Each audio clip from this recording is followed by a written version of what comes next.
Good morning. This is just a quick intro from me because I do need to get the kids to school, and I've just realised that you can see the cone from Darcy's recent spaying in the background, so I'm just going to shift over here so that you can't see it, Sorry, I'm in my room because it's the only quiet space because everyone is trying to get themselves ready this morning. So this is a very quick intro for the reading vlog relating to the blind book subscriptions or blind book services that I have been trying out. If you missed the initial introduction video, then I will leave it in the description bar down below. I will leave a link to it. Do go and check it out. But just as a quick reminder, I tried a blind book service from Etsy, I tried a blind book subscription service called How Novel, and I tried a book subscription service called the Tea Time Bookshop, and I rounded up my experiences in the last vlog. And what I also did was I ranked the books in the order that I thought I would enjoy them least to most. I do want to say that saying that I will enjoy a book the least of the three doesn't mean that I don't think I will enjoy the book. I feel like that's doing the book an injustice because I think I'm going to enjoy them all. So just as a reminder, the book subscription service was Tea Time Bookshop. I received The Duchess deal by Tessa Dare. This is in position number 3, so it's the book that I'm going to start with. Then the blind book Etsy service, I got If You Could Go Anywhere by Paige Toon. This is in position number 2. And then the top one is Rainbow Milk by Paul Mendes, and I received this from the How Novel blind subscription service. So yes, we have 1, 2 and 3, and I'm going to start with The Duchess deal by Tessa Dare. And the reason that I'm rushing this introduction, although I can see how long it is already, is mostly because I finished my book last night and I really don't know what to do with myself when I don't have a book to read or listen to, so I wanted to get this one started today so that I'm not feeling like I'm at a loose end. So yeah, I'm going to start with this one, see how we go, but right now I do need to hustle and get myself ready and get the kids ready and leave. Kids are deposited. I'm not working today. I normally work on a Tuesday, but I'm not working today, so I'm making myself a cup of tea as is standard, and I'm going to sit down and start my book, and yeah, we'll see how we go.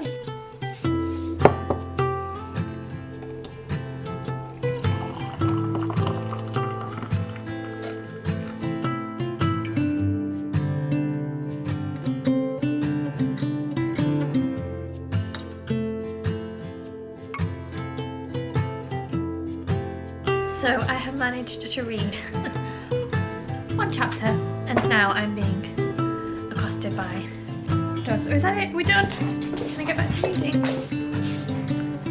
Who knew? All I had to do was turn the camera on. Absolutely covered in dog hair. I don't know why. I thought wearing black when I was going to be at home was a good idea. Just on my way to have brunch with a friend. I left slightly early because the window cleaner came, and I'm a big wuss about being in the house when things like that are happening, so I left a little bit early and I parked up, but I do need to get going in a moment. So I just wanted to give you a quick reading update. I have started The Duchess deal. I'm on the 4th chapter, just shy of 40 pages in. So far it is pretty much what I expected it would be. We've met our 2 main characters. We have Emma, who is a former vicar's daughter turned seamstress, and we have the Duke, who has been scarred on half of his face and his body at war, and so he thinks himself as a monster. He thinks of himself as a monster, and he needs to marry, and Emma needs money, and so they've met, and there is tension and there are sparks. There's very much an insta-love type setup, to say that we're not even 50 pages in and they've already met and they've already started with this kind of flirtatious sparking and arguing kind of tension. Yeah, there's a very big insta-love element, so if that's not what you like, then I don't think that you would enjoy this particular book. I appreciate that with this type of novel that tends to happen, and it's going to be, for me now, it's going to be how the author builds on that, and how, whether she can make me believe in the characters and believe in their romance and believe in their story. So they've had their connection, she's agreed to marry him, and now it's going to be how the story goes forward and goes from there. So we will see. One of the reasons I didn't like Red, White and Royal Blue, which was again an insta-love thing, is that I just didn't believe in the characters and I didn't believe in the romance. So I'll be interested to see what the author does with this and where it goes. Oh, it's given a nice blue hair. So yeah, that's pretty much it. Not too far in. It's very readable. There have been a few laugh out loud moments. Can't say much more than that.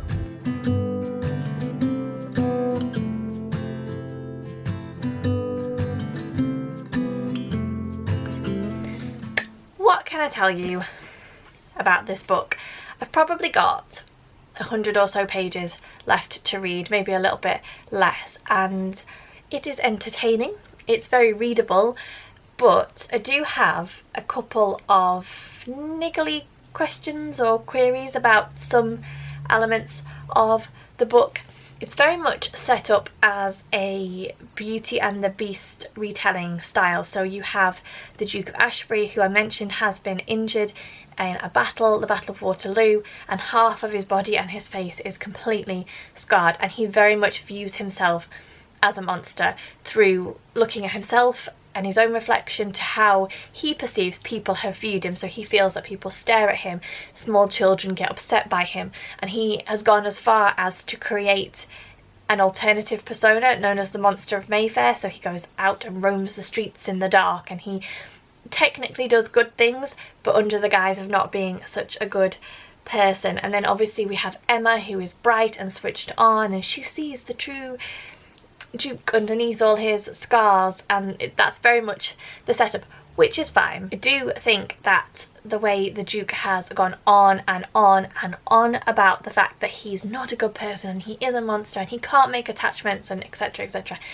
has been done to the nth degree. It's a little bit overworked as far as I'm concerned. Once Emma and the Duke have now got this connection and you're starting to see the barriers for both of them come down, I very much feel like the author could have just moved on from that a little bit. Not to say that his issues or his fears or his concerns or, you know, what he's kind of experienced should be diminished, but this kind of internal battering that he's doing of himself, I just feel like it's a little bit overdone. In terms of the writing style, as I said, it's very readable. It's also quite modern and progressive, which I think is partly why it makes it very readable. And I'm sure we're not actually given a time for this book, not that anywhere that I've seen, but if the Duke of Ashbury was injured in the Battle of Waterloo, that's obviously the early 1800s, so we can assume it's around that time. And I'm sure there were progressive people around at that time, but my biggest niggle, can't speak, what am I trying to say? My biggest niggle is probably two things actually. The writing style, I think I had expected to be more historical fiction-y rather than more modern romancy, so that's thrown me off a little bit, and I feel like doesn't quite get me in the time frame that the book is set. And then the other thing is the way that the staff or the servants interact with both the Duke of Ashbury and Emma. Emma, I understand the familiarity because until she marries the Duke, she's pretty much of a level with them in terms of their social class and their social standing and how they are perceived. But you would also think though that when she becomes a duchess they would then offer her some more respect, I don't know. But the Duke, by his own admission, who is a very hostile, aggressive and angry man, I don't feel like you would cross him. And a reference is made earlier to the fact that the staff try to stay out of his way, but then their behaviour and some of the ways that they talk to him, and there's a whole scene in here where the coachman abandons Emma and the Duke to try to kind of force them into a situation, and I just feel like that wouldn't happen because the coachman would be afraid of losing his job. And there's references to the fact that people need patronage and there's poverty, and through what the Duke does he gives people work, so someone wouldn't sabotage their job in that way and they wouldn't be overly familiar with the Duke in that way. And it makes the whole vibe of it being historical a little bit off for me. Maybe that's just the way that these books are written, maybe that's the way people like them to be written, but for me, yeah, I was just expecting it to be a bit more, to lean a little bit more into the historical side of it as well as having the romance side of it, and boy does it have the romance side of it. It's very steamy. I have partly listened to this on audiobook and read the physical copy, and I've actually had to stop listening to the audiobook because I tend to just do my cross stitch and listen on my phone, but when the kids are in the house I don't know what's coming out of the narrator's mouth next. It's like, oh my word, okay, perhaps that's not suitable hearing for under 16s. So yeah, on the whole it is entertaining. Has it swayed me towards this type of book? not yet, but I still have, as I say, still have around 100 pages left, so reserving my full judgment until I get there. So yeah, we will see. You'll have to excuse any background noise. The two youngest dogs are playing. Pepper is here. She kind of blends with the sofa, so I don't know if you can see her, but I wanted to quickly come on and give my final thoughts for the Duchess deal. So this was pretty much exactly as I imagined that it was going to be, in that it was just an alright read for me. It was entertaining, but it didn't convince me that this is necessarily a genre that I want to read a lot from. And I think the main reason is that you don't get enough of the characters for me. It's very much about their physical attraction to one another, and there is a lot of steamy stuff in here, and I'm not against steamy stuff if it's appropriate to a story, if it's appropriate to a character's journey, but for me this lacks the rest of what makes the characters who they are, and I would have liked some more dialogue and kind of be shown this sexual tension in a way that wasn't physical, but was maybe a bit more back and forth with them, and also that they are bigger people than just sleeping with each other. There is more to them than just their attraction to one another. To be fair to this author, she does include some other plot points that she then brings together quite nicely, but I just wanted more from it. I wanted more from the story, I wanted more from the characters, and for the sexy stuff to be a sideline more than the main part of the story. And I completely understand and appreciate and respect why people like this genre. If you love this type of book, then Tessa Dare probably is an author to try if you haven't already. But for me, it was exactly as I thought it was going to be. It was entertaining, it had a few flaws, didn't blow my mind, didn't convince me that this was the type of book that I necessarily want to read, unless it forms part of a bigger story, in which case I'm totally here for it. So feel free to recommend me any that you know of. Now I'm going to go on to the next book, which is If You Could Go Anywhere by Paige Toon. This is the book that I think will sit firmly in the middle, with this one at the bottom and Rainbow Milk at the top. So I'm going to give it a go. It's contemporary. It's about a young girl called Angie who has always wanted to travel the world. She lives in quite a remote place in Australia, but she has ended up being the main carer for her grandparents. When her grandma passes away, her granddad dies quite a while ago, but when her grandma passes away, she is suddenly free to go and travel. Then she finds a letter which reveals who her father is. Her father is someone that she never knew, and so she sets off to Italy to go and meet her father, and our story kind of unfolds from there. So I'm going to give this a go. I'm going to start it today. It's Tuesday. I normally work on a Tuesday, but I've got some training coming up later in the week, so I have a little bit more time to play with today. So yeah, I'm going to give this a go, and I will update you in due course.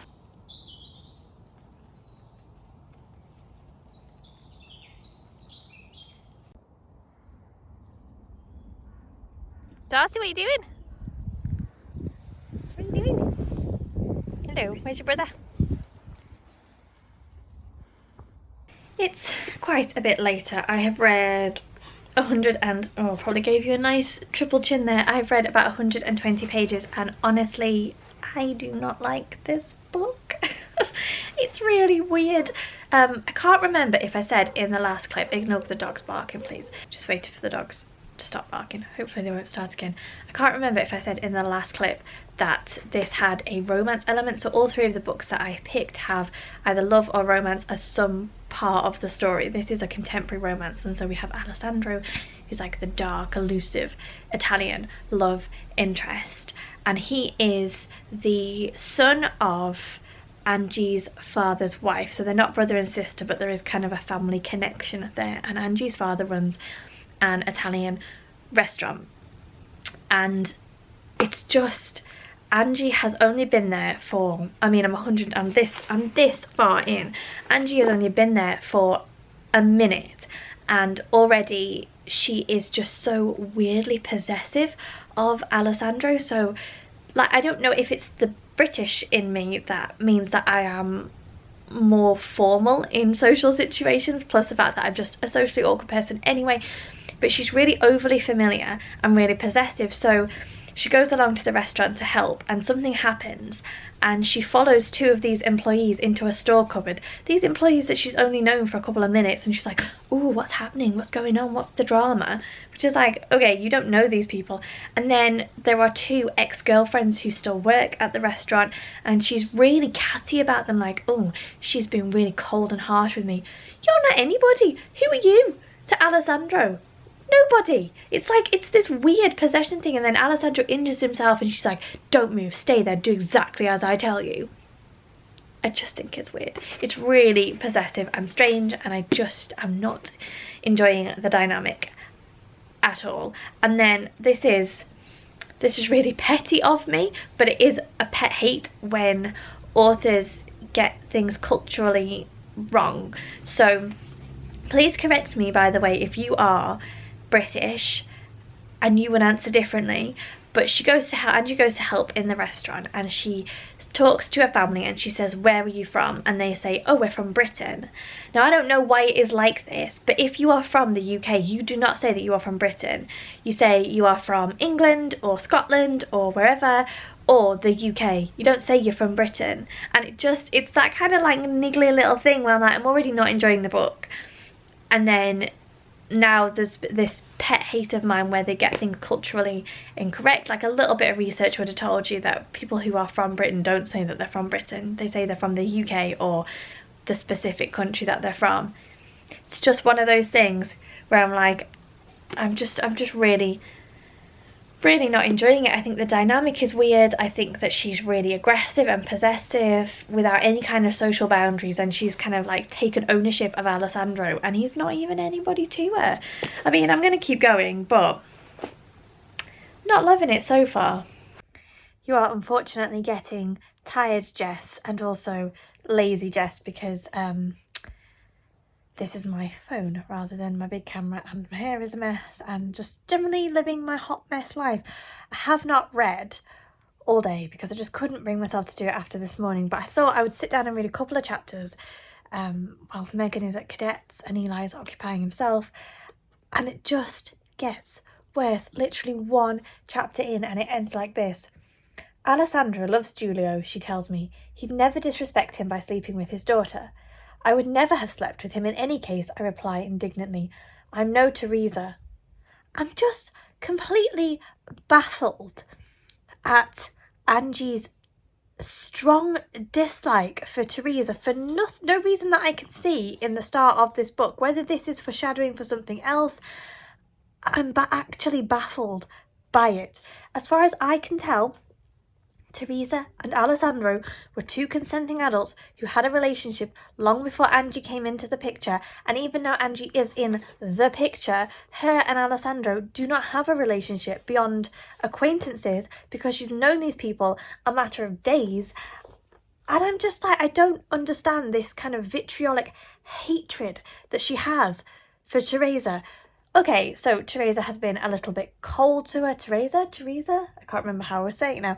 Has been a little bit cold and a little bit off with her. So what? Like, that's just not a reason to be just so catty and horrible. And it's just really odd and off. And it's making me feel really uncomfortable. And I'm just, as a result, I'm just really not enjoying the book. And I literally read 1 chapter and now I just don't want to carry on. I didn't think I was going to do any more updates with this book because it's just really not floating my boat, but I can't. She has invited, so our main character Angie has invited Alessandro for a meal, and they've had a drink, and he's fallen asleep on the sofa, and she's gone out to his van without his permission. She's gone out to his camper van to get a sleeping bag because she realises that she doesn't have a blanket or anything for him. And then she starts rooting through his stuff in the van and like pulling out his stuff and looking for things. I'm like, I'm not sure that this person is all right. I'm not sure that, I don't know, she just, like, why is she in his van? Why is she looking for things? Why is she in his van? It's like the weirdest thing. Like, where are the boundaries? Where is the sense of, I don't really know this person, therefore I probably shouldn't be rooting through their stuff and unearthing soft toys and toiletry bags, and I'm just like, I don't get it. I don't get it at all. On the plus side, I have my cute dog. This I don't get. But I have my two cuties up here with me, keeping me company. I don't really know what I can bring to the table about this book, if I'm honest. I didn't like any element of it at all. I didn't like our main character. I already very adequately expressed, I think, that I didn't like the possessive behaviour that she demonstrated. Can't really go into too much else without it being a major spoiler. But the way that it dealt with mental health and depression in particular, I didn't like, I didn't agree with. I didn't buy into the relationship or the love interest with Angie, our main character, and Alessandro.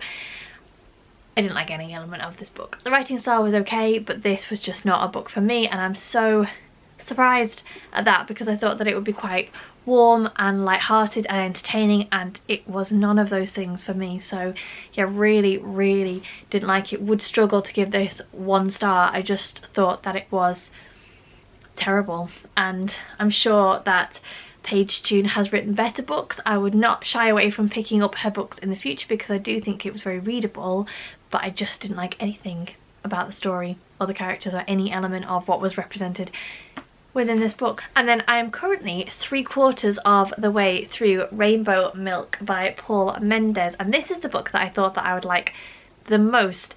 And again, this one is a difficult one, because I think that it would be a great book in the hands of the right reader. I just don't think that I'm the right reader. The opening chapters, we are in the 50s in the Black Country, and we're following ex-boxer Norman, who has moved with his wife from Jamaica to the Black Country, and they are starting a new life, and they have 2 young children. Those opening chapters with Norman and his wife, and the resistance and the racism that they are experiencing, are so incredibly well written, and the topic is explored, and I was really into the book, and I was really looking forward to reading it. And then we stray into our more present day timeline, which is set in the early 2000s, in particular following Jesse. And Jesse is a boy who has grown up in a family. He is black, and his mother remarried a white man, and they are Jehovah's Witnesses, and he moves to London to escape this very restrictive religious upbringing, because he is a homosexual, and obviously that is forbidden within the Jehovah's Witness creed. And so he moves at a very young age to London to try and escape and rebuild his life from this very restrictive religious upbringing that he has had. Obviously he doesn't know anybody, he has no friends, he has no money, and he has to literally scrape an existence and redefine himself and find who he is. I'm going to say straight away that it is incredibly sexually explicit, because Jesse eventually finds work as a sex worker, and it is incredibly sexually explicit in terms of that, to the point where I feel as though the actual real nugget of the story is being overshadowed by the sexual content. And I understand why it's in there, and I understand the purposes of it being in there, because Jesse is very much seeking a replacement father figure. So the man that his mother marries, his mother basically doesn't want anything to do with him. The man that his mother marries is a middle-aged, overweight white man, and that is the type of client that Jesse seeks out, and he wants to be loved, and he wants the reassurance that he's worthy of love, and he wants this father figure in his life, and that is very much represented in the men that he chooses to meet and to be the client of. Obviously that's not what they're looking for, so he's continually searching for it and not finding it, and then losing his way. And so you can very much see what the author is getting at, but the sexual content is so graphic and so overworked that it is almost overshadowing what is actually the heart of the story. And I said earlier that I don't mind that type of content when it fits with a storyline. Jesse's working as a sex worker, it fits with the storyline. He's searching for love in the wrong places, it fits with the storyline, but it is just done to the nth degree, and it's almost too much, and it's detracting and taking away from the rest of the writing and the rest of the story, which is pretty good and pretty decent. But I loved the opening chapters. I loved the opening chapters, and the rest of the book just seems to have become really dry and dragged out and long-winded in whatever it is that it's trying to, the story that it's trying to tell. And it's such a shame, and I'm sure at some point, I'm assuming at some point, our initial chapters will tie up with Jessie's story, but I don't have that much of the book left. I only have that much of the book. Let me see if I can show you. I have that much of the book left, and it hasn't happened so far. And I think it's a real shame as well, because you can see the author's talent in those opening chapters, and that, I feel, is not evident in the rest of the book. So yeah, it's a really mixed one. I feel like in the hands of the right reader, this would be an absolutely incredible book. And it's not that it's a bad book, I just think that maybe it's not a book for me. And honestly, who would have thought that I would like, of all the books that I've read, that I would like the Duchess deal the most, because at least that was entertaining and it did what it set out to do. And although for me it had its flaws in that I wanted a bit more character development, it was still a very entertaining and enjoyable read. And I cannot say that for this one, and I'm not sure, entertaining and enjoyable is not the right word for this type of book, but even in terms of as a reader what I'm getting out of it, it's not really hitting the mark for me yet. Do still have a little bit more to go, so I will reserve my final judgment obviously for when I finish, because maybe it'll all be wrapped up beautifully and I'll be like, wow, what an incredible journey this book took me on. I don't know. So yeah, this whole vlog has gone a little bit sideways, to be honest, because it's really not turning out how I was expecting it to, and yeah, just don't know. Thought I'd give you a slightly different perspective for the wrap up for this vlog. Very glamorously sitting in front of our chest of drawers, although I do have one of my book carts next to me, so that's kind of a bookish backdrop, isn't it? So what can I say? I have not long finished Rainbow Milk. I will talk about that in a minute. I'm just going to quickly recap the 3 books in terms of my enjoyment level of them. Before I do, I would like to say that what I thought about the 3 books is not a reflection of the book subscription or the blind book services. I would definitely recommend all 3. It very much is a potluck situation, and it may be that you subscribe to the Tea Time Bookshop or you go for an Etsy blind book and you find a book that absolutely blows you away. It's just the way that it is with the setup. My particular reading experience I don't think is representative or a reflection on the services, all of which I would recommend.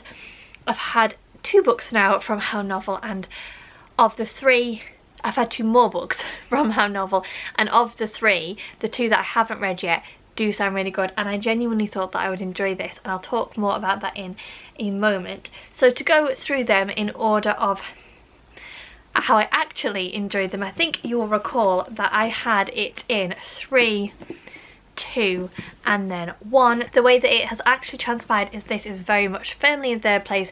If I could give it minus points, I really would. This one I'm going to put 2nd. I really liked elements of this book, and I think I said it in the last clip that I really feel like in the hands of the right reader this would be a fantastic read. The opening chapters were so strong for me. I absolutely loved them. I loved the way that it was told in the local dialect. I loved the setting, I loved the description and just the vibes that we were getting. And then when we moved from our 1950s storyline into our early 2000s storyline, that is where the author lost me, and I just feel like I couldn't follow the story that was trying to be told, and I could see glimmers and elements of what was going on, but the rest of it was just too much. And I also did say that I thought that our early storyline and then our early 2000s storylines would converge somehow, and they do, but again it just wasn't satisfactory for me, and I just think I wasn't the right audience for this book. But I really don't know who would be the right audience for it.